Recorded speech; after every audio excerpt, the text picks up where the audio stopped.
Memory is the storeroom of the mind, a dusty attic of experience stacked with knowledge, sometimes useless, sometimes priceless.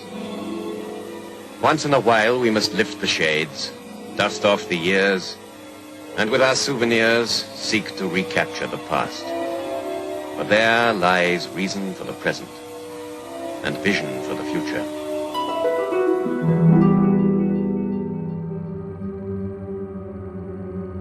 World speed record holder Donald Campbell has announced that he is to attempt raising his own record over 300 miles per hour. The attempt will be made at Coniston in Lancashire, but Mr. Campbell and his father Sir Malcolm have made several attempts in the past. Donald put on his helmet, climbed into the cockpit, pulled the canopy over his head. But on this particular morning, he had a strange look on his face as he looked up to appear at me.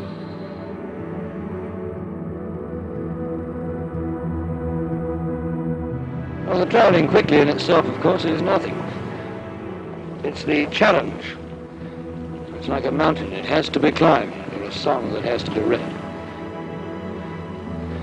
Once mankind ceases to have the desire to do these things and progress, well, he'll stagnate and die very rapidly.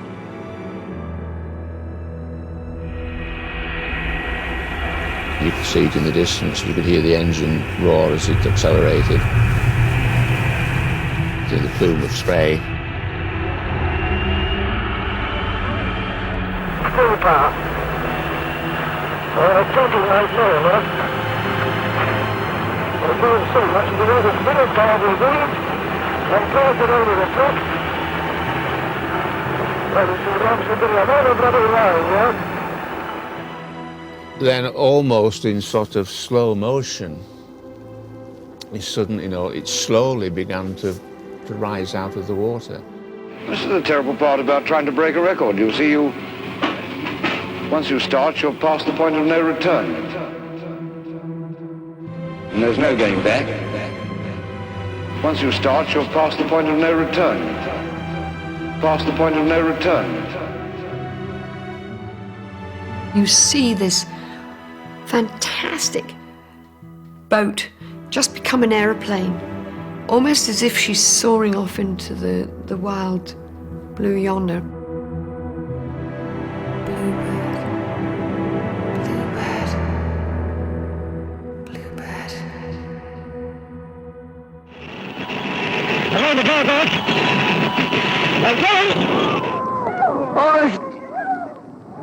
Oh, God! He's blown up. She's run cartwheeling over and over. What a terrible disaster.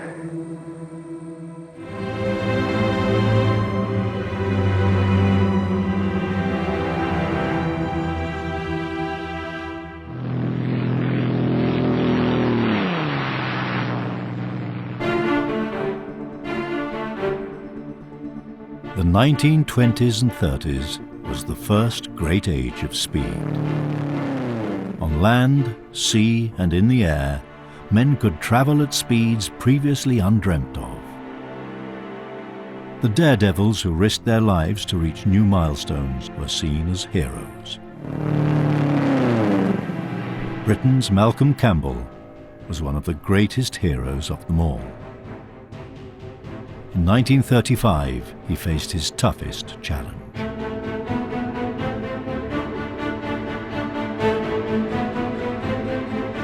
Speed, 300 miles an hour, 5 miles a minute, 1 mile and 12 seconds, an achievement which balks the imagination and beggars description.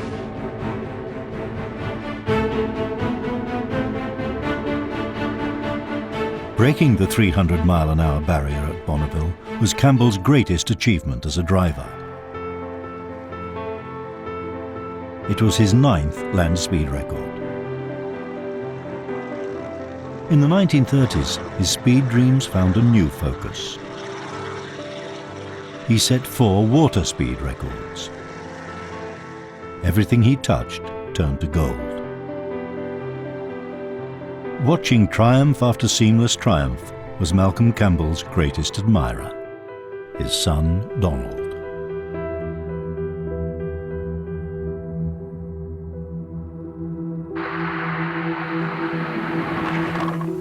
So good, Donald. You've got the points all round. Hello, I'm afraid you've broken this, old chap. I think the truth was his father was an awful old bully and a very arrogant, difficult, probably not very nice man. This is all very well, Dad, but when are you going to teach me to drive a car? Oh, when you get old enough, old boy. You can't run your trains yet. Donald had a very neglected childhood, but always he had this great hero to live up to. When you grow up with some great heroic father figure who doesn't really take much notice of you, things do tend to go a bit wrong, I think, and I think they went wrong for Donald. He was always trying to appease this father figure. It's a bit like something out of Hamlet. He's haunted by his father's ghost.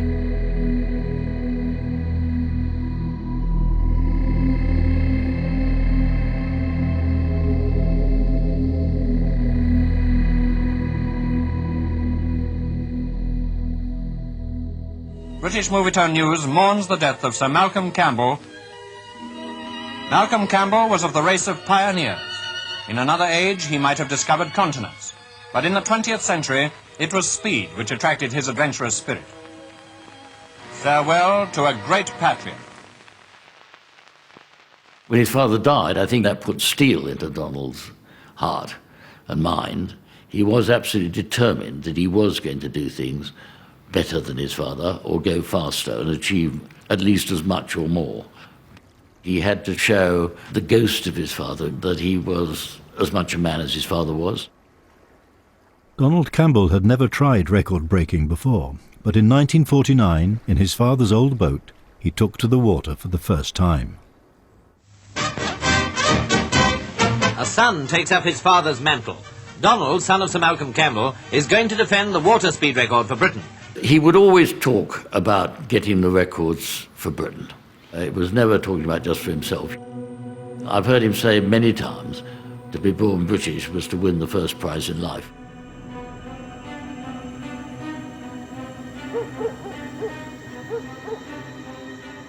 But Britain in the late 1940s was no longer the greatest and fastest nation on earth. The country had been ravaged by war, and a new, supercharged superpower had emerged. The Americans were after Britain's and Sir Malcolm's water speed record.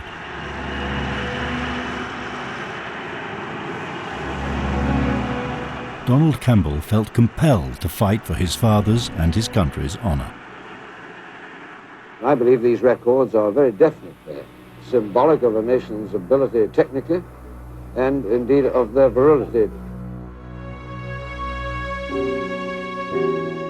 Donald Campbell's right-hand man was his father's chief mechanic, Leo Villa. But their first joint record attempt ended disastrously.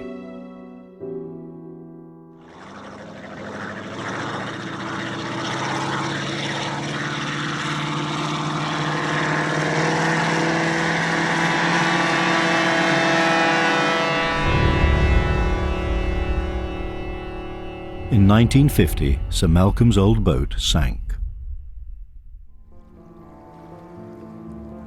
The failure spurred Donald Campbell on. He gave up his job, mortgaged his house, and poured his savings into a brand new boat. Bluebird K7, as it was called, was designed by a gifted engineer called Ken Norris. He thought outside the box. There was always something possible that others hadn't thought of.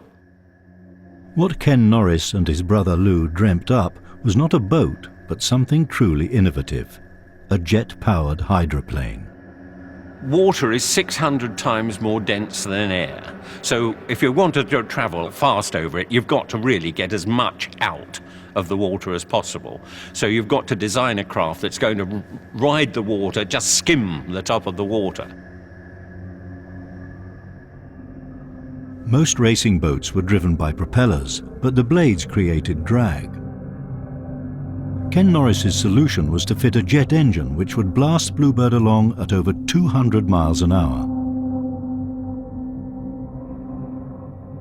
By 1955, Bluebird K7 was ready for a crack at the world record. If you're going to succeed, you've got to put what you're trying to do first, way before your own comfort, way before your own pleasure, and way before your own family considerations.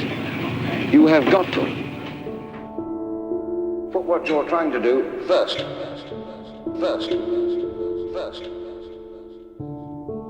Donald Campbell had inherited his father's obsessive nature. Everything would be sacrificed in pursuit of record breaking. I don't remember when I first met my father. Isn't that a funny word, met my father? I don't remember that specific moment. I can only refer to what I was told, that my mother was unfaithful to my father and he caught her being unfaithful. And he packed his bags and left her there and then. I don't believe my father probably saw me for at least 3 to 4 years. The enormity of what he did, I didn't grasp for a long time. I never quite appreciated the magnitude, the fame, the risks, the whole shebang that went with it.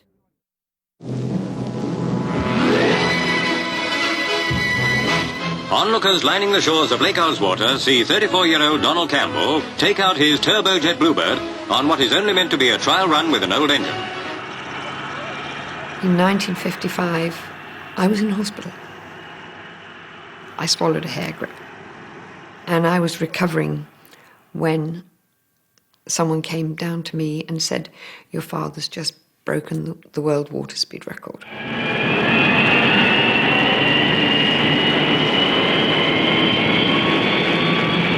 And he's done it with an average speed of 202.32, a magnificent success. So that was the first time I knew anything about water speed records. Congratulations from the family and Chief Mechanic Leo Villa. Now the big question, what will Bluebird do when she's flat out with her new engine? We'll be seeing. The first record was a big thing because a lot of us had put massive time and effort and thought into the whole thing, and we just did not know that it was going to work. And when it did, it was a big whoopee moment.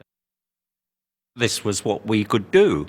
A small country, just recovering from wartime privations, could come up with something that could beat the rest of the world, and particularly the Americans.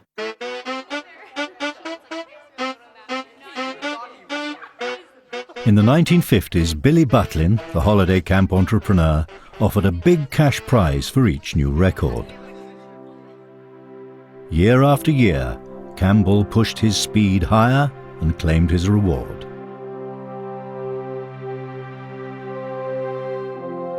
Bluebird K7 notched up record after record. The British-built speed machine became the most iconic racing boat in the world.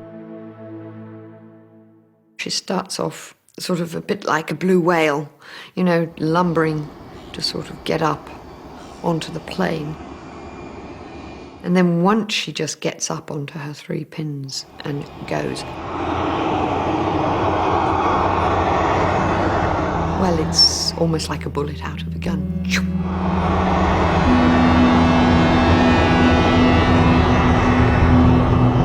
I just think she's got very elegant, feminine sort of shapes. Everything's rounded and curvaceous, and there's no sharp angles. She's so beautifully balanced. And on water, of course, up in her own environment. She's just absolutely out of this world.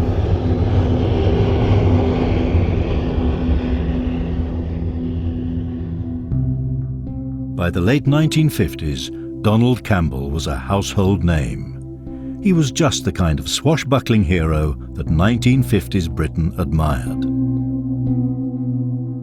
A young queen was on the throne. People yearned for trailblazers who could shape the new Elizabethan age.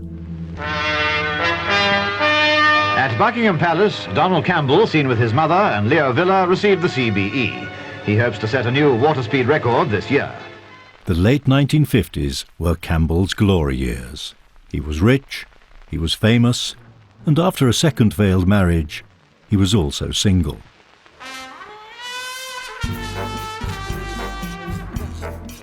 As one of Britain's most eligible bachelors, there was no shortage of female admirers.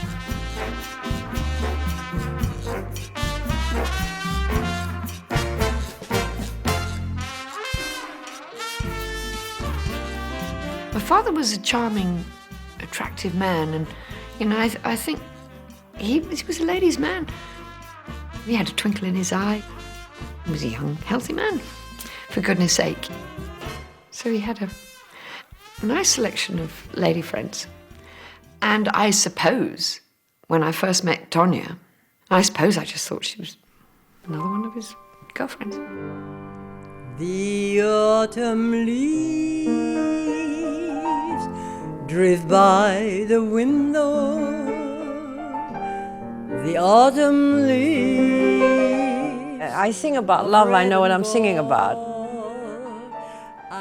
His eyes. They were blue like the sky in the south of France. And they were very meaningful. You can really see what he was thinking. The first time we met, I knew exactly what he was thinking. Since you went away. I'm very proud that this fantastic man loved me, and he did. I feel he still does. I'm still his wife. I've never became his widow. I'm still his wife. That's the way the cookie crumble. Since you went away. It was very fast, this romance. He proposed to me 3 days after he met me. The wedding day came and I wore bluebirds in my hair. He said, "What a sweet, sweet thought." Then took my hand and kissed it. Yeah. Start to fall.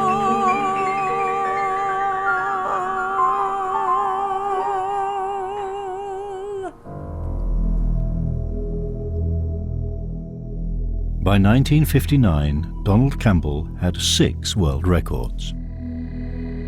On water, he had already outshone his father, but Sir Malcolm's reputation had been forged on land. If Donald Campbell wanted to emulate his father, he needed a land speed record too.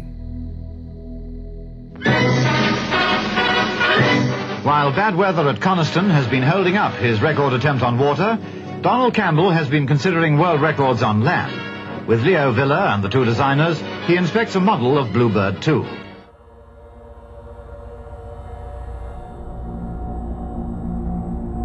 Well, I refer to this one as my baby. I was part of its conception. I saw it born, and it was a big part of my life for 2.5, 3 years. It gives me shivers to touch her now. Still, it is a very, very beautiful being.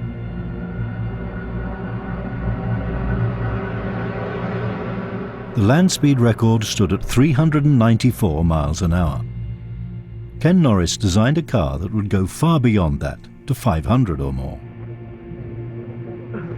CN7, as it was called, was designed like a plane, with an interlocking aluminium fuselage which gave the car enormous strength. She was powered by a 5,000 horsepower jet turbine engine. Harnessing this power demanded cutting-edge engineering. When we were designing the car, the regulations were, for the land speed record, that you had to drive the power through the wheels. You've got to control them in some way, and at the same time you have massive aerodynamic problems, because a car can lift and flip off and take off just as easily as a boat could. At the cost of £500,000, CN7 was a hugely expensive car. But all the big guns of British industry lined up to bankroll the project. They were keen to associate themselves with the Campbell name and bask in the glory of a new land speed record for Britain. And things started to look good, particularly when the skins started to go on. And then you began to feel, yep, this is really going to look as we hoped it would. After 4 years of design and development, the 30-foot, 4-ton speed machine was ready for its first public outing. That's the sound that could mean a new land speed record for Britain. The car is a magnificent animal, of course a female one, because his cars and his boats, the Bluebirds, were female. When it started, it always starts slow, and then it just goes, you know, it goes.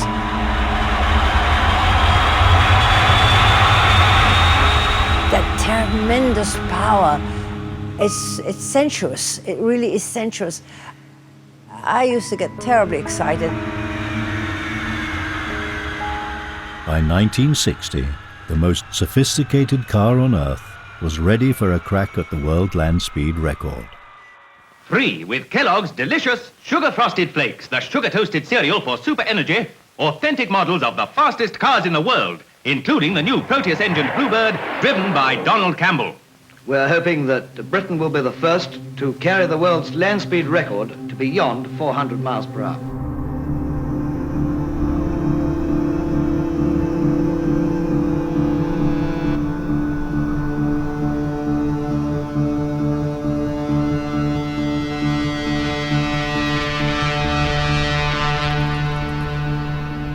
It's probably one of the most unique places on the planet Earth.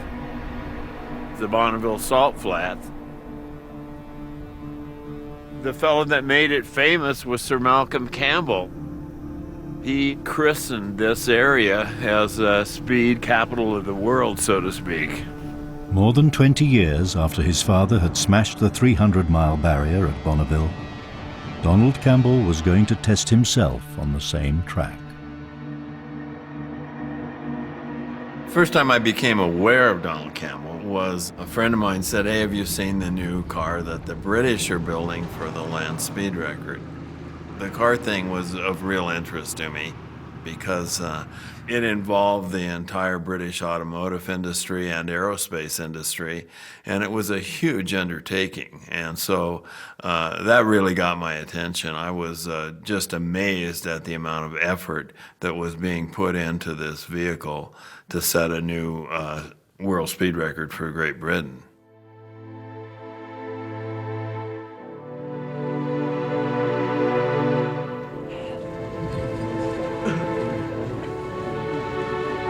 On water, Donald Campbell was the undisputed champion of the world. But this was his first attempt on land. 4 American teams were also at Bonneville, each of them gunning for the world record too. Campbell was desperate to beat them to it. So on each of Bluebird's trial runs, he pushed the speed higher.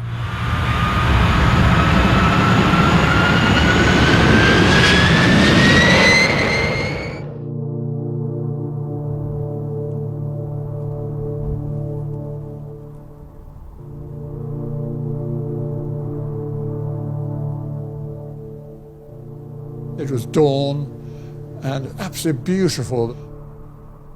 Sun just kind of peeping through. That moment when the canopy is actually put down over him and locked tight, he is then isolated in another world. It needs a lot of guts, I think, to cocoon yourself away like that and then press the pedal, open the throttle, release the brakes, and go forward into what you really, into the unknown.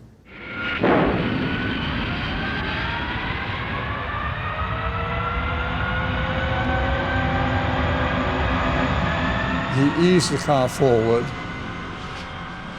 and it really was just like a cartoon car, an arrow going down the salt. You're traveling faster than a .45 caliber bullet. You can hear the tires screaming against the salt. There's the air that comes in the inlet ducts at hurricane force. This is a really, really violent, serious piece of machinery. And if you don't pay attention, if you don't do your homework, it's going to end up biting you, and it'll bite you really hard.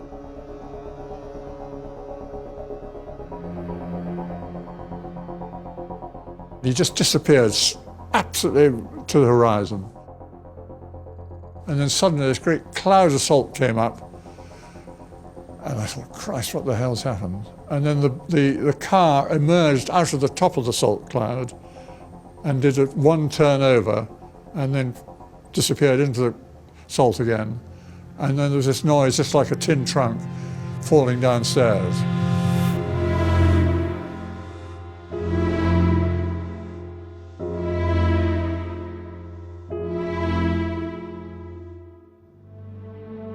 I ran, and I just got there when the highway patrolman was lifting him like a dead body out of the car. And then the ambulance was there, but he demanded that I should sit in the front and that Leo should sit with him, because he told me afterwards he wasn't sure whether he was dying or not, and he didn't want me to see that. There's a little window from where he was to the driver, and Leo opened it and he said, "Skipper wants me to tell you that the family jewels are okay." I suppose I have survived the fastest crash that mankind has ever survived. And when the wind got home, she swept the outside wheels to the soft salt. And the differential of adhesion caused the car to spin and spin terribly rapidly. The car took off, flew for, I think, 400 yards, bounced 4 times, and tore itself apart. Campbell's crash at 300 miles an hour was a very public calamity. His reputation as the record breaker extraordinaire lay shattered on the Bonneville salt. In the eyes of the world, and probably from within his own eyes, he had failed. And he had rather spectacularly smashed up the most expensive car that had ever been built.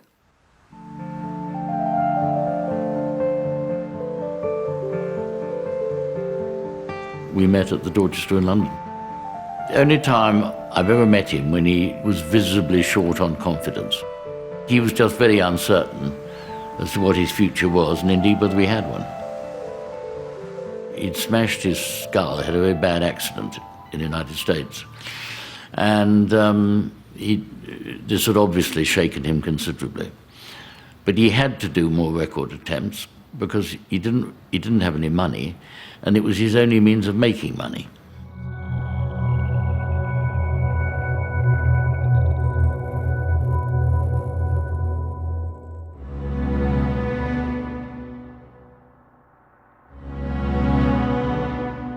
Donald Campbell blamed his crash on a poor quality track.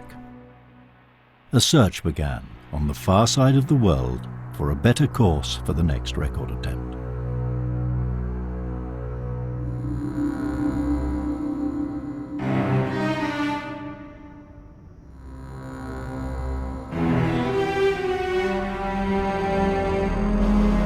We actually spent about 2 months in Australia just looking for somewhere that it was going to be possible to do the record attempt. So we're getting a bit desperate, to be honest. And we saw this great expanse of dried out salt lake, Lake Eyre.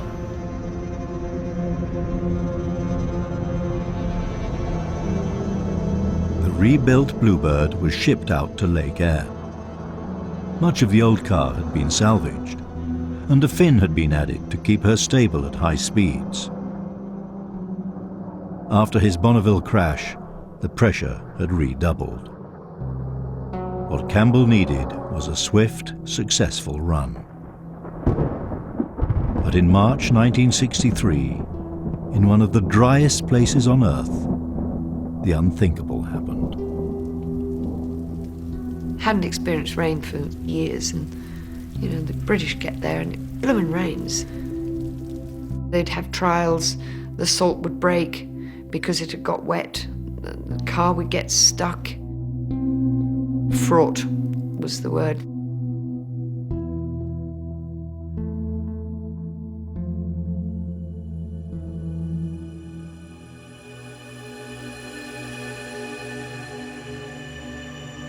The final storm that completely washed him out was really cataclysmic.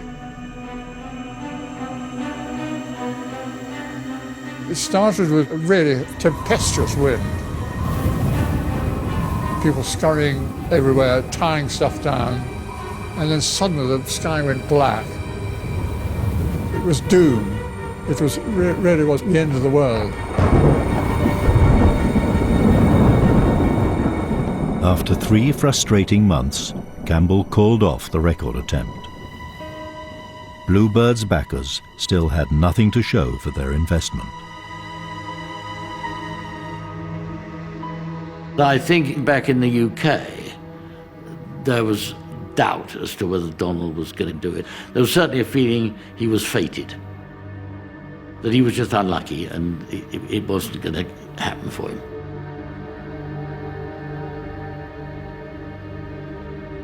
The press tore into Campbell.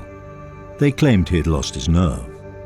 Far more worrying was the criticism from CN7's most important financial backer, the industrialist Sir Alfred Owen.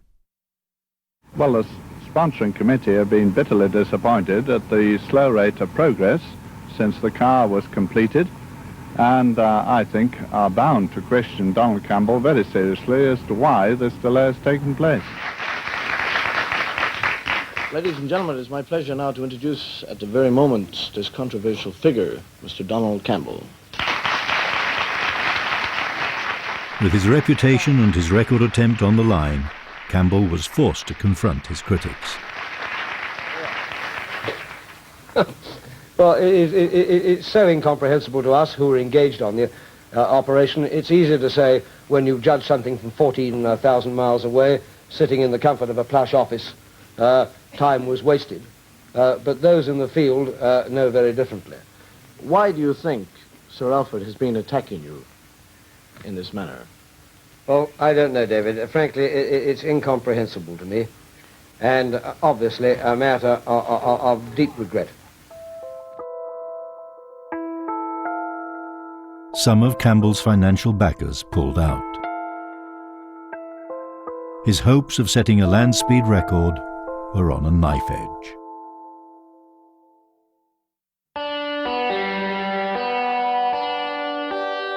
And then, from the Bonneville salt flats, came another hammer blow. On the morning of August 5th, 1963, Breedlove goes after the record. Craig Breedlove had built his jet car himself. The American made record-breaking look easy.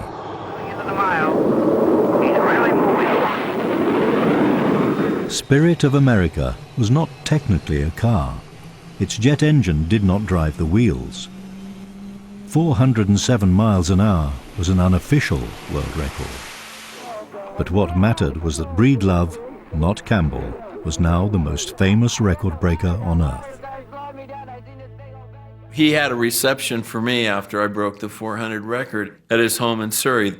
The motoring press picked me up at my hotel in London and drove me out there, and I know they were all anticipating, throwing the new record holder in front of Campbell and seeing, him kind of upset because I had broken the record. And, he couldn't have been nicer. I mean, it almost brings tears to my eyes to think about it.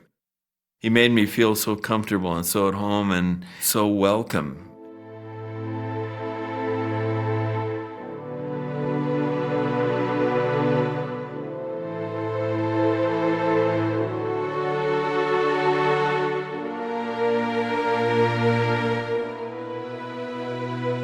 By now, Campbell was seen as a liability.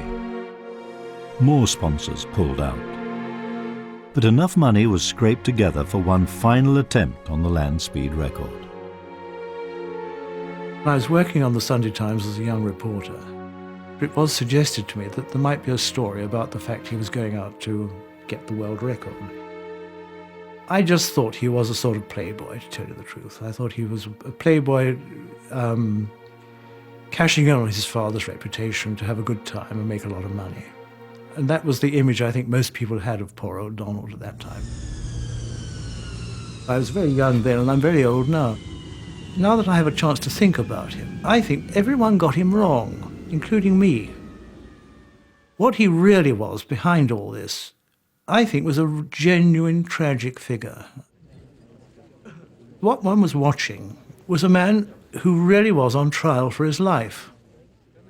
The rains had come time and again, and the salt, which should have been solid for his car to race on, had turned to mush, and the salt crystals had become separated from the water so that any car which went across it at any speed would have the tires ripped off.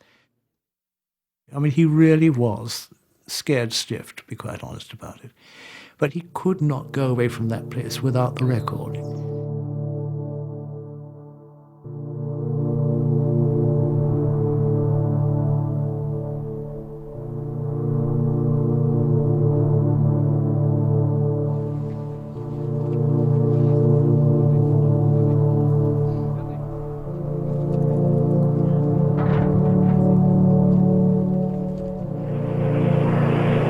Clear from Leo Villa, and it's time for one more assault on that elusive record.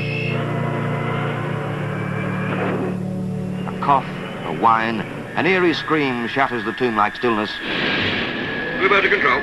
Check recorders running. Brakes at 8,000. Rolling now. Increasing 100% power. Compress up. 12,000. Acceleration 0.65. Speed 150. 3 miles to go. To set a land speed record, Campbell would need to drive the course twice. Timers would take the average across both of the runs. He did the first run, which got him the record, on that one journey. I think they had something like 17 layers of paper-thin rubber and nylon on these whacking great tires. And I think they were down to the last 5 layers. And if that layer had got punctured, the whole thing would have blown up and he'd have been killed. And that was the point at which, he says, he looked in the windscreen and there was the image of his old father. And he had a half smile on his face, and he looked down. He said, "Don't worry, old boy, it'll be all right. Don't worry, old boy, it'll be all right. Don't worry, old boy, it'll be all right." Donald turned the car around.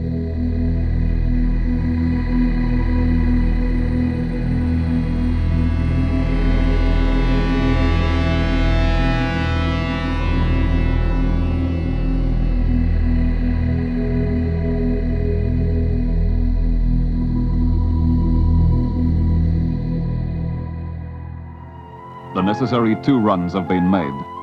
The tires are in ribbons. Now they must wait, for this is the end. The clock will give its answer. Success! A new world record, 403.1 miles per hour. The fastest ever achieved on 4 wheels. After 7 years of blood, sweat and tears, Bluebird had finally broken the 400-mile barrier. Campbell was officially the fastest man on Earth. But for one of his closest associates, the euphoria was short-lived. It turned a bit sour for me quite quickly, because Donald said that I'd made a fortune out of him, which wasn't actually true. And he refused to pay me the balance of the money. So I said, well, in that case, you can do the water record on your own, and I'm going back to England and I'll put it in the hands of lawyers.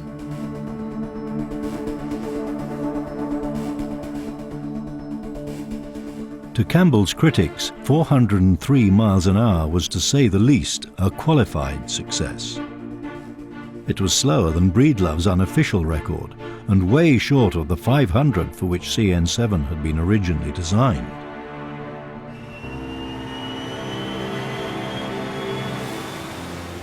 But Campbell had another ace to play. That old stalwart, K7, had been shipped out to Australia. No one had ever broken land and water speed records in the same year. On the last day of 1964, he went for an historic double.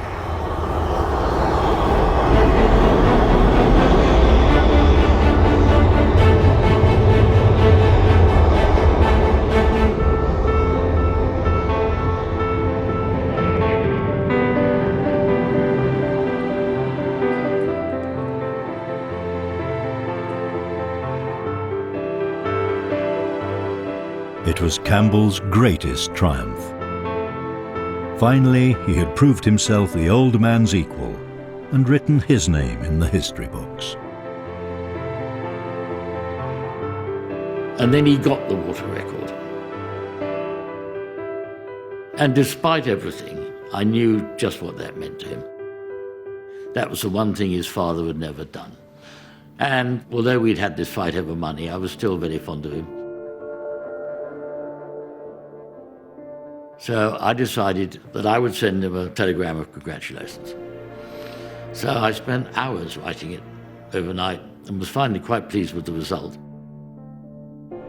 Congratulations on getting the water record, Donald. You're now not only the biggest, but the fastest bastard on earth.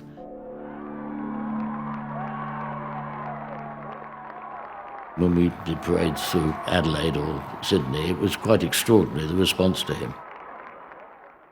In London, it really wasn't. He really did seem a man more and more out of his time.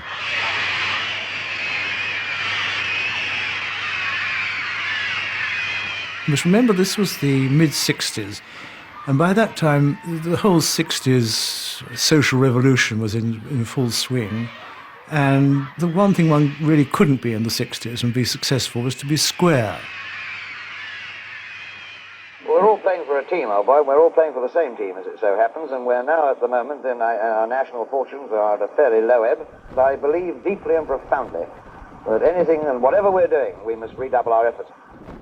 As he said to me the first time, well, old boy, I'm a king and country man. And I thought, God, king and country, what the hell are you on about?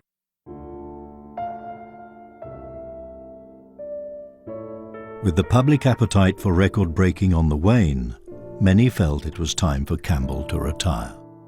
But racing was the only life he had ever known. You break your record, and everyone says, slap on the back, well done, fantastic, here you are, you're a world record breaker.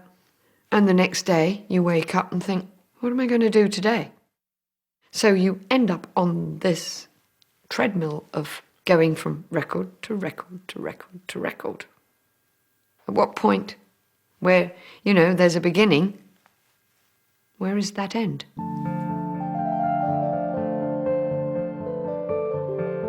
In November 1965, Craig Breedlove raised the land speed record to 600 miles an hour.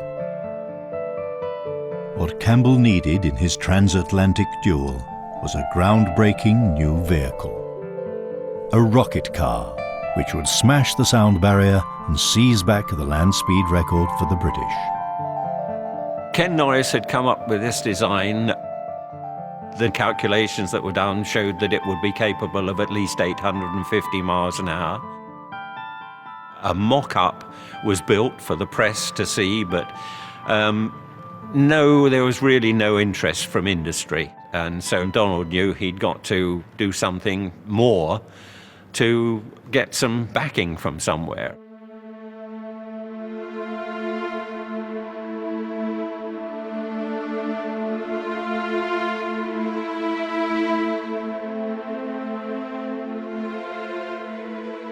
I saw him back at his house in England. He said, I've still got the old boat. Thank God I've got it. I can have another go and keep the show on the road by going for the world water speed record. And we went and saw the old boat, and it didn't look particularly impressive, I must say. It was in the garage, and he was going to have to refurbish it and all the rest of it. I said, well, what are you going to do? He said, well, I think it'll probably kill me, but I've got to do it.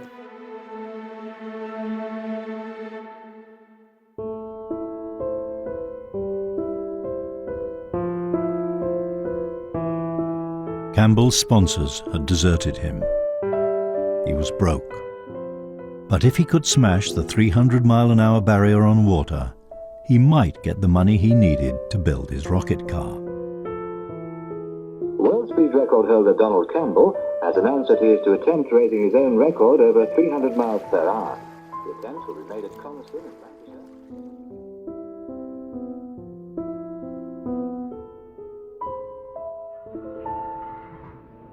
When we came back, 67, the operation was being done on a shoestring. We all knew that money was tight, but once you were committed to doing it, there was really no way out. The first thing that sort of really went wrong was that they, doing static tests, which they always did with the engine.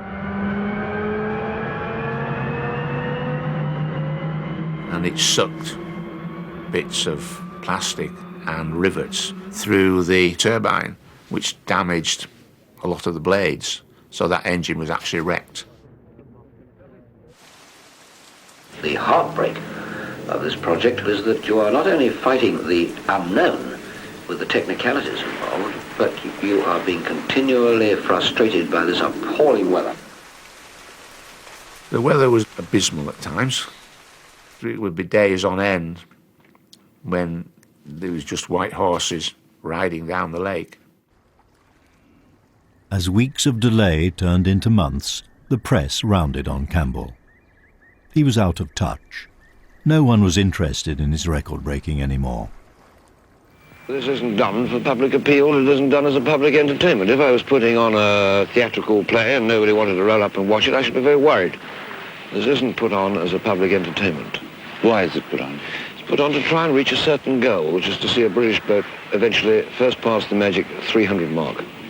And we don't intend to stop or spare any effort to get it. What others like to think about it is their business. The last record attempt, that was difficult because I was against it and I had a premonition which I only knew hindthought. And I told him so. I said, I know you want to do this and I'm dead against it. I don't feel right about it. You see, when he's actually doing the run, it's so exciting that you forget all the danger. But when he's not doing the run and you're sitting around, the danger is all you think about. Everyone I was at, I wanted to be the last, but I don't think it will be ever the last. In January 1967, the weather finally cleared. A record attempt was imminent.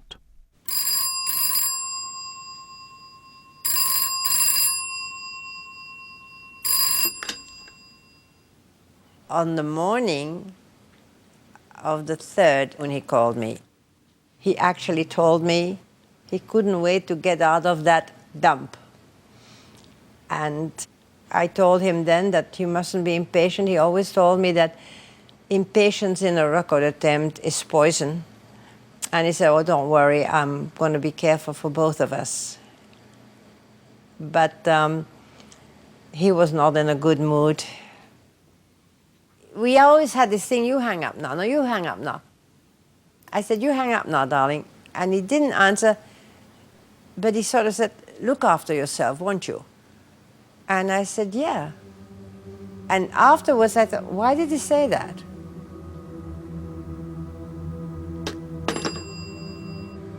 That was the last time we spoke.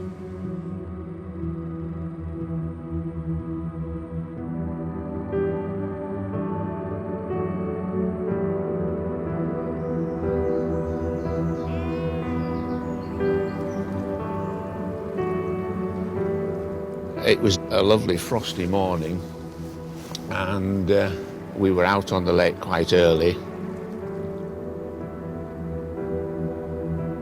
Donald came on the radio to Leo and Leo said, yes, it's fine, you know, the water's fine, you're ready to go, and he cast off from the pier, and you could see the boat coming out into the centre of the lake. And as it actually went past us, you knew it was going very fast. It was almost going like a camera shot, as you were trying to sort of catch up with it all the time. And then the timekeepers came on with a sort of coded message, which I think was plus 47, which was 297 miles an hour, which was very close to 300. So no doubt there was a temptation to try and push it a little bit further on the way back. Then he made his, started his return run. I never feared for my father's life because he always came home.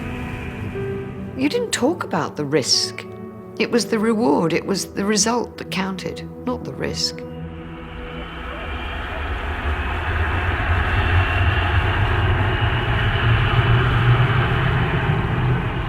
Bluebird K7 was more than 12 years old. She had been designed to break the 200 barrier. But fitted with a far more powerful engine, she was travelling at over 300 miles an hour. Aerodynamically, Bluebird was venturing into the unknown.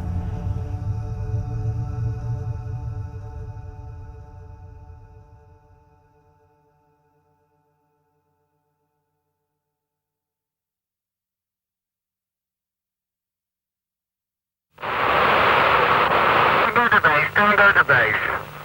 Complete accident, I'm afraid, over. And it must have made an awful bang when it went back into the water. But I actually have no recollection of any sound, even to this day. But I was sort of stood there, quite honestly, mouth open, gaping at this thing. And I remember Leo Villa giving me a crack on the shoulder and saying, "Come on, Robbie, for God's sake, let's get going and, and get him out." Christ, that's his life jacket. Have you got him? Have you got him, Leo?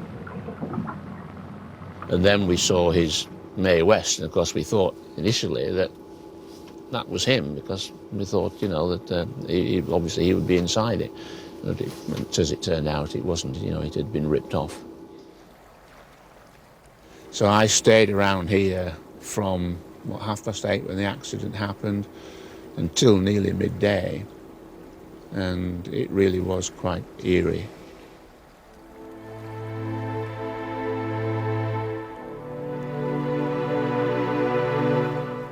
I was working in a hotel in a ski resort, ironing away one morning, and I was called by the reception to a telephone call.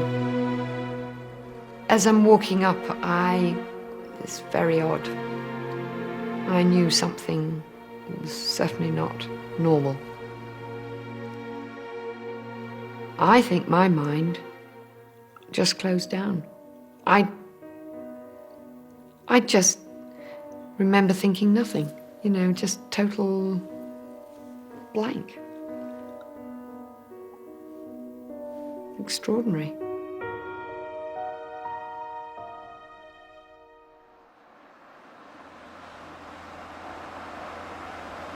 I do love the beauty of it in all its seasons, but I did have problems coming here of just feeling physically sick.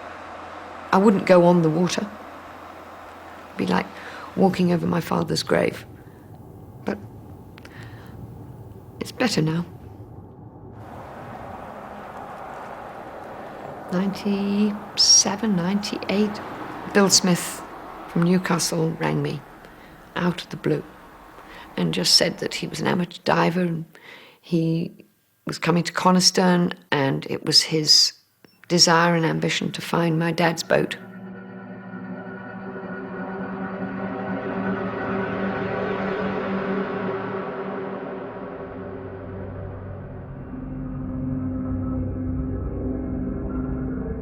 It was 2 years, 3 years later, he rang me again, excitedly screaming down the phone that he'd found it, he'd found it, he'd found it. And I said, if you bring the boat up, which you're going to have to do, you'll have to find my dad and bring my dad up as well.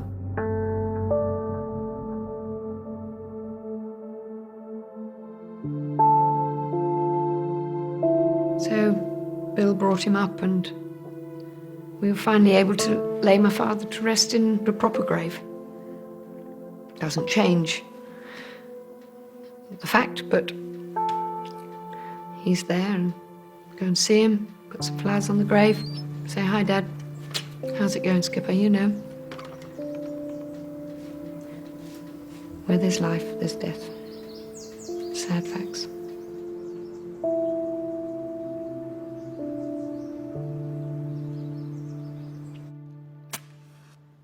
I'd never smoked a cigarette in my life, not even when I was at school. And when I was with Donald, after dinner, we'd have a few drinks, and it then became a thing with him, because he liked a cigar. And he'd said, "David, you've got to have a cigar." And in the end, after about 4 or 5 days, it was suddenly going to be easier to smoke a cigar than go on fighting with him over it.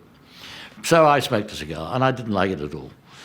But by the time I'd smoked 4, I changed my mind, and I've smoked cigars ever since. Often when I light a cigar, I will think back to that time.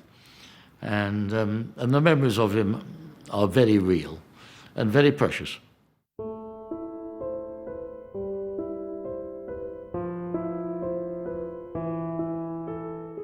His father had a much easier job driving his simpler cars at lower speeds and becoming a great national hero and getting his knighthood. Donald tried the same thing on much more difficult cars, going at much faster speeds in a very different world. But he wasn't taken seriously in the way his father was. And I think, though, that when you go beneath the surface of what was going on, you realize that this really was a man who was a much greater man than his father, a much more heroic man, a much nicer man, and a genuine hero. Probably will say I haven't grown up, and if that's so, well, I'm quite prepared to accept it, and I'm in no hurry. There's too much time to grow up and grow old. I think Donald is the sort of hero we really need today, someone who is not phony, but on the other hand is not a pompous git. He wasn't a pompous git, he was a good guy. And he was very honourable.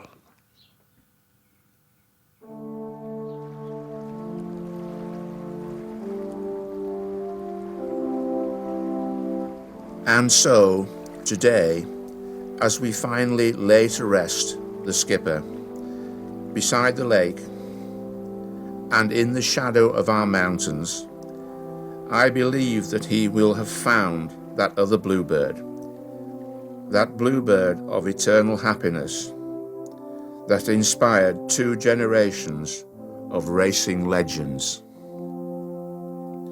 No man deserves it more.